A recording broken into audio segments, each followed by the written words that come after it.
కురుక్షేత్ర యుద్ధభూమిలో రెండు వైపులా సైన్యాలు నిలబడ్డాయి. ఒకవైపు కౌరవులు, మరోవైపు పాండవులు. అర్జునుడు తన సారథి అయిన శ్రీకృష్ణుడి రథాన్ని యుద్ధభూమి మధ్యకు తీసుకువెళ్ళమని కోరాడు. అక్కడి నుంచి తన బంధువులు, గురువులు, స్నేహితులను ఎదురుగా చూడగానే అర్జునుడి మనసులో సంకటాలు మొదలయ్యాయి. తనకెందుకు ఈ యుద్ధం? బంధువులను చంపడానికా? రాజ్యానికి ఇలా ప్రాణాలు తీసుకోవాలా? ఈ యుద్ధం ధర్మమా? ఇలాంటి సందేహాలతో అర్జునుడు విచారానికి గురయ్యాడు. మనసు కుంగిపోతుంది. ఆయుధాలను పాడేసి యుద్ధం చెయ్యలేనని శ్రీకృష్ణుడితో చెప్పి సంశయంతో కుమిలిపోతాడు. ఈ సందిగ్ధంలోనే మొదలవుతుంది భగవద్గీత. భయాన్ని జయించి ధర్మాన్ని నిలబెట్టే జ్ఞానం ఇక్కడే మొదలవుతుంది. ఈ సంకట స్థితి మన జీవితాల్లో కూడా వస్తుంది కదా.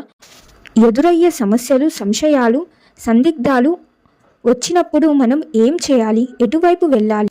అదే ప్రశ్న అర్జునుడికి కూడా ఉంది. అప్పుడు శ్రీకృష్ణుడు అర్జునుడికి అందించిన జ్ఞానం మనకు కూడా మార్గదర్శకమే.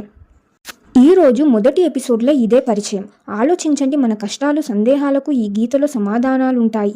ఇలాంటి జీవిత పాఠాలను తెలుసుకోవాలనుకుంటున్నారా? భగవద్గీతలోని అమూల్యమైన జ్ఞానాన్ని సులభంగా అర్థం చేసుకోవాలనుకుంటున్నారా? అయితే ఈ ఛానల్ను ఫాలో అవ్వండి. మరిన్ని ఆసక్తికరమైన ఎపిసోడ్లను చూస్తూ ఉండండి. ఎపిసోడ్ 2లో మరింత అర్థవంతమైన జ్ఞానంతో మళ్ళీ కలుద్దాం. జై శ్రీకృష్ణ.